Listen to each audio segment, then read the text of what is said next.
No sirens. No flashing lights. Just a taxi gliding down the M1, two brothers in silence, nothing unusual to anyone watching. But in the boot? 7 kilos of high-purity cocaine, cleanly packed, worth a fortune. For 408 days, they moved like shadows through Derby, Coventry, and Luton. No turf wars.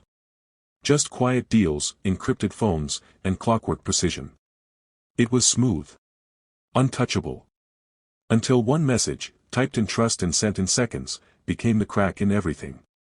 This is the story of a £165 million drug empire built behind taxi jobs and burner phones.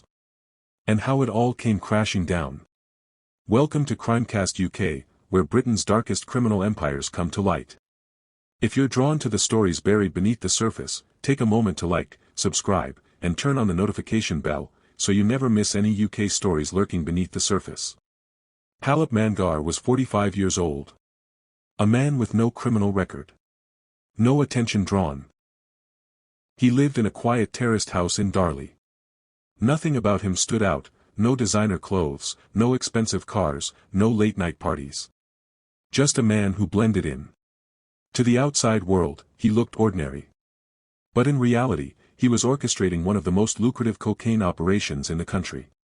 Mangar wasn't a street thug or a loudmouthed dealer. He didn't need violence to get respect. What set him apart was precision. He ran his network like a business, calculated, quiet, and efficient. While others chased status, Mangar chased control. He understood logistics, discipline, and how to keep a low profile. He wasn't interested in chaos. He built a structure. Layers of protection. Systems that moved weight across the UK without drawing eyes. He avoided the limelight for a reason. Because in his world, invisibility was power. And for years, it worked. Behind that quiet exterior was a man who controlled a criminal empire worth over £165 million. An empire built on silence, secrecy, and strategy. It didn't start with violence. It started with structure. Palip Mangar wasn't building a gang, he was assembling a company.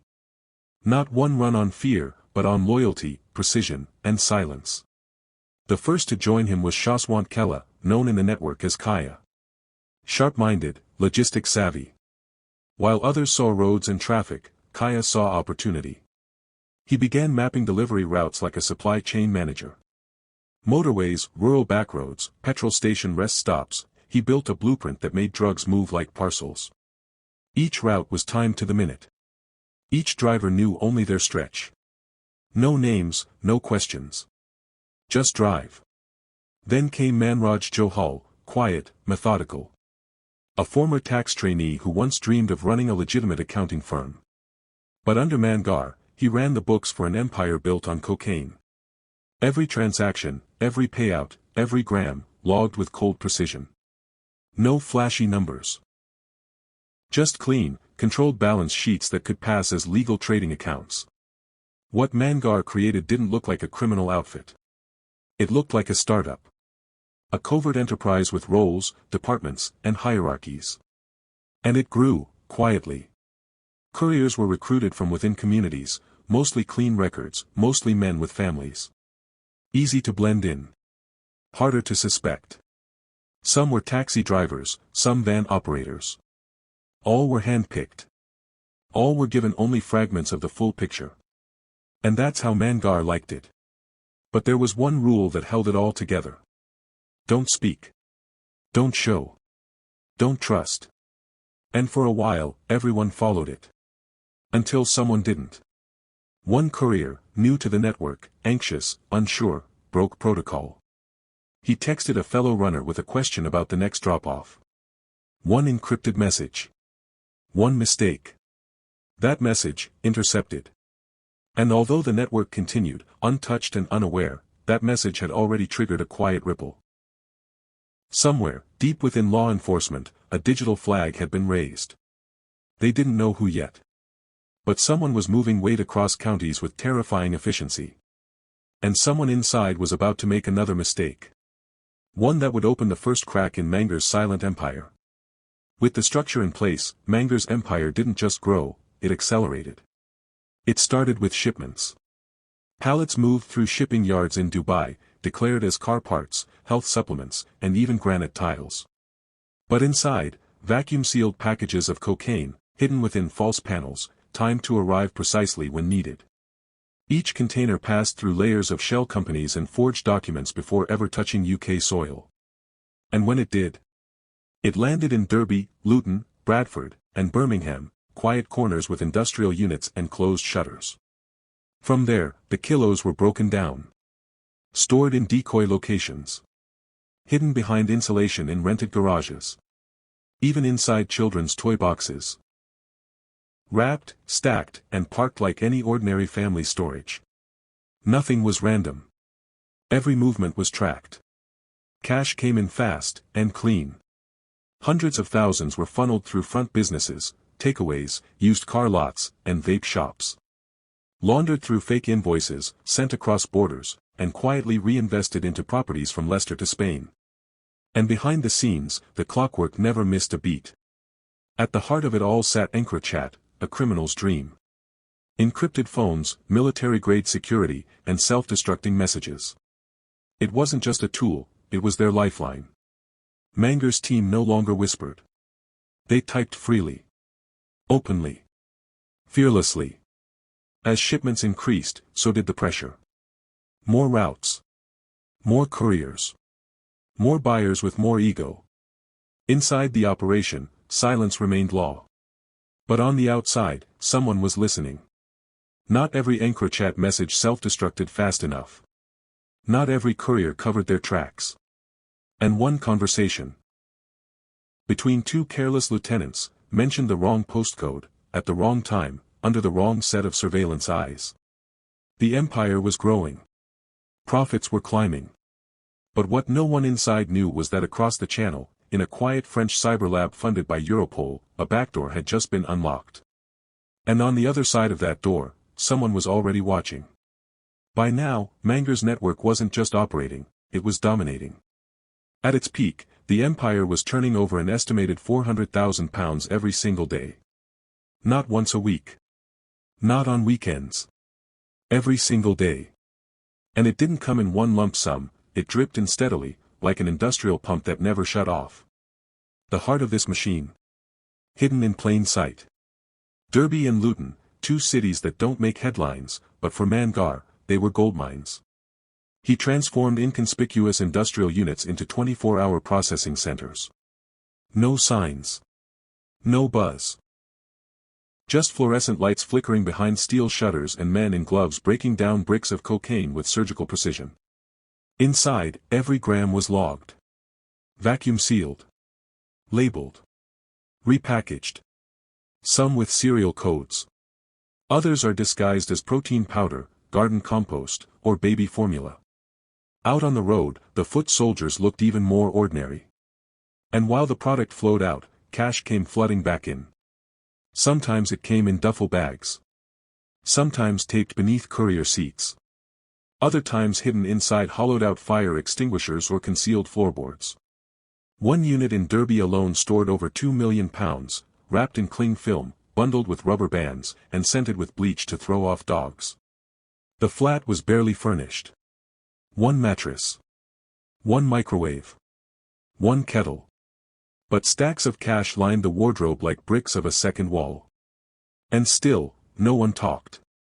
Mangar ran it like a corporation, yes, but the culture was more than disciplined. It was paranoid.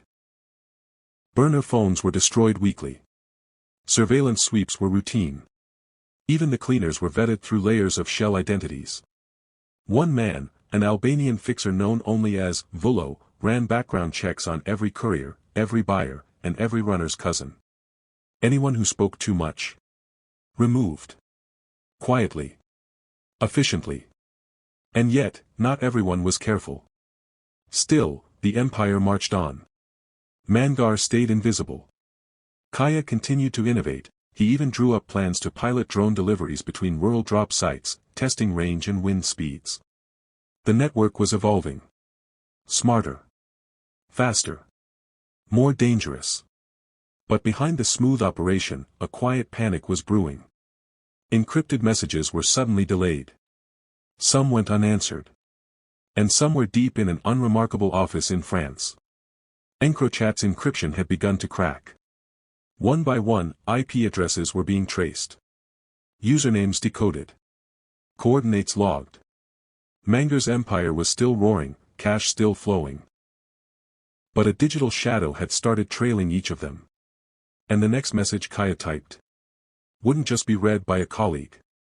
It would be read by law enforcement. In real time. The turning point didn't come with a gunshot or a siren. It came in silence. Thousands of miles away, inside a sterile tech lab on the outskirts of Lille, EncroChat, the encrypted lifeline of Europe's criminal elite, was cracked open like a vault. No warning. No backdoor alert. For the first time, law enforcement wasn't just guessing what these networks were doing, they were reading the blueprint in real time. Every coded nickname. Every delivery schedule. Every discussion of purity levels, prices, and pounds of cocaine. The very tools Palip Mangar had used to build a fortress were now exposing every brick in the wall. At first, no one in the network suspected a thing. The phones still worked. The messages were still sent. But across Europe, silence had already turned to surveillance. In the UK, covert units sprang into action. They didn't raid. They watched. From parked vans. From rented flats. From camera poles disguised as street lamps. One officer's job was to match curtains, yes, curtains, from photos and chat messages with the actual windows of suspected safehouses. Another team identified a Staffordshire Bull Terrier seen in a profile picture, tied to a known courier. That dog became a breadcrumb in a £1 million investigation. They had everything. And still, Mangar's crew had no idea. Worse still, they began recording their own destruction. Spreadsheets. Logged and dated. Each one more damning than the last, tracking transactions, drop-offs, and courier bonuses. Some were color-coded. Professional. Clean. Organized. It was evidence wrapped as admin. And yet, despite the rising heat, no one jumped ship. Why? Because Mangar didn't rule with fear. He ruled with loyalty. But loyalty only lasts until one thing happens. Pressure. And that's exactly what investigators applied, slowly, methodically. One courier was stopped. No arrest. Just a warning. The next day, they noticed his messages became less confident. He asked more questions. Shared more details. Things only the Met could read. He wasn't cooperating, yet. But the seed had been planted. Then came the real fracture. A buyer in Leicester, code name Blue Rabbit, missed a payment. Not once, but 3 times. Kaya grew suspicious. Instead of calling it out, he watched. And what did he see? Blue Rabbit had been arrested, a week earlier. His EncroChat account had stayed active. But it wasn't him typing anymore. It was the police. The betrayal was already in motion, but no one knew who was feeding it. Paranoia crept in. Drivers started changing routes mid-delivery. Buyers delayed payments out of fear the product was compromised. Some couriers smashed their phones. Others tried to vanish altogether. One man burned his own car, drove 200 miles north, and checked into a travelodge under a fake name, only to find a silent knock at the door 3 days later. They weren't chasing the network anymore. They were inside it. And as the operation tightened, one encrypted message pinged from Kaya's device. Too many eyes. Think we've been cracked. But it was too late. Because that very message had already been read. Logged. Saved. Time-stamped. And forwarded to a covert command center preparing for the next phase. The arrests wouldn't happen yet. Not tonight. But the walls? They were already closing in. It began just before dawn. A single unmarked van rolled up to a quiet street in Derby. No lights. No sound. Inside, 8 officers dressed head to toe in black, radios off, breath held. Across Derbyshire, Bedfordshire, and the West Midlands, similar vans parked silently outside terraced homes, business units, and warehouses. 4:32 a.m. Execute. The raids weren't loud. They were surgical. In one flat in Luton, officers found £530,000 in cash, mid-count, fanned out on a coffee table, still warm from the heat of the hands folding it. A tally sheet sat beside it.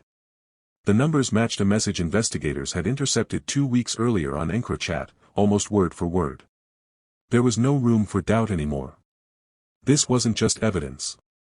It was a live feed of a criminal enterprise unraveling in real time. In Derby, a basement office disguised as a car rental service had rows of locked drawers. Inside, SIM cards, notepads coded in shorthand, keys to unknown storage units. Each drawer, a breadcrumb. In Coventry, 2 brothers, suspected couriers, woke to red dots on their chests and laser-sighted rifles in their hallway. No resistance. Just confusion. Because until that very moment, they didn't know they'd been watched for months. In a small flat in Nottingham, one suspect tried to flush a micro-SD card, only to be caught with his arm halfway down the U-bend. And in London, a warehouse locked from the inside revealed a find that stunned even seasoned officers: 7 kilograms of cocaine, vacuum-sealed, uncut, pristine. Hidden behind plasterboard. No labels, no branding, just a tiny black X marked on each pack. The digital evidence had spoken of a shipment due on a Friday. This was Friday. And the address matched. Forensic officers didn't just recover the drugs. They recovered fingerprints on the packaging. The same prints matched to 3 names, all previously considered low-level. But now, they were part of the inner circle. Back in Derby, Palip Mangar wasn't home. He had vanished. No phone activity. No EncroChat signal. No car movements. It was as if the architect had pulled his blueprints and slipped into the shadows. But the truth was far more mundane, and far more damning. He was just 2 streets away. Asleep. In a modest terrace. And on his nightstand? His encrypted phone. Still on. Still unlocked. Officers didn't need to force the door. Mangar answered it himself. Quietly. No resistance. He looked each officer in the eye, as if he had expected this moment. And in a way, he had. Because once EncroChat fell, the clock had started ticking. His empire wasn't built on violence or chaos, it was built on systems. But every system breaks when it starts documenting its own collapse. By 7 a.m., 26 suspects were in custody. Every one of them confused by the same thing. How did they know so much? The answer? Because the empire had never really been untouchable. It had just been observed in silence. But here's the twist. Not everyone was caught. 2 couriers slipped the net. A cache of encrypted backups is still missing. And a message, dated just before the first arrest, remains unanswered to this day. Shipment rerouted. Backup plan in place. We adapt. Always. What did it mean? No one knows. Or maybe someone does. It ended not with a shootout, but with signatures. 18 men were convicted. One network. 167 years behind bars. Palip Mangar, the quiet orchestrator. The man who built a £165 million empire without flash, without force, without a single public trace. He was sentenced to 18 years and 3 months. Not for violence. Not for chaos. But for the precision of his control, and the silence he weaponized to build it. Second in command, Shaswant Kella. The man who mapped Derby and Luton like a chessboard. He didn't run from the law, he tried to outthink it. He built routes, set timetables, and synchronized shifts like a tech founder. He was sentenced to 14 years and 6 months. And then, Manraj Johal, the bookkeeper. He wore suits, not tracksuits. Used spreadsheets, not slang. Logged kilos like inventory, noted drop-offs like invoices. He even corrected figures in his EncroChat logs, clean, meticulous, professional. He was sentenced to 12 years and 9 months. Their silence in the dock was louder than any outcry. No, please. No protests.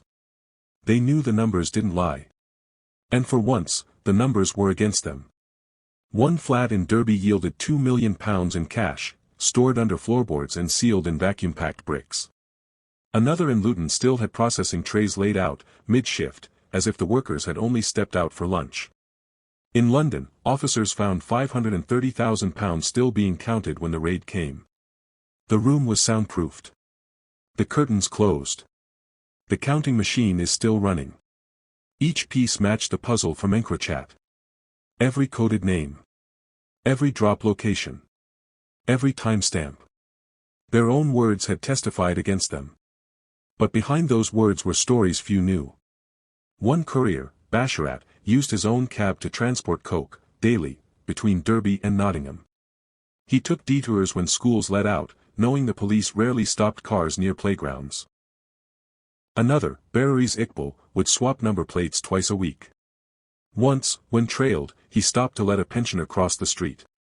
A calculated stall that broke the line of sight just long enough to disappear. These weren't gangsters with guns. They were operators. Tacticians. Every move rehearsed. Every face is forgettable. The empire had been built in plain sight. Not hidden in shadows, but woven into everyday routine. Taxis. Business units. Mobile phones. It looked normal. That's what made it dangerous. When it all came down, the public barely noticed. No car chases. No news helicopters. Just 18 convictions. One by one. Signed, stamped, and done. But the legacy? That lingers. Because the real question isn't how they got caught. It's how long they got away with it. For years, they ran a multinational distribution system without a single misstep. No turf wars. No headlines.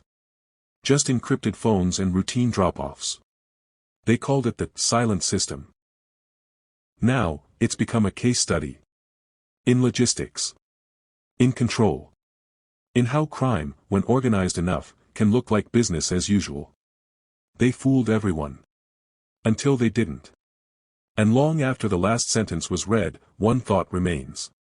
What other systems are still running, just as quietly? And what do you think?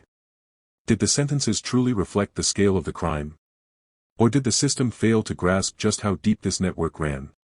Let us know in the comments. And if you're drawn to the hidden side of Britain's underworld, like, subscribe, and turn on the notification bell. Because here on Crimecast UK, we don't just tell stories. We expose the architecture behind them.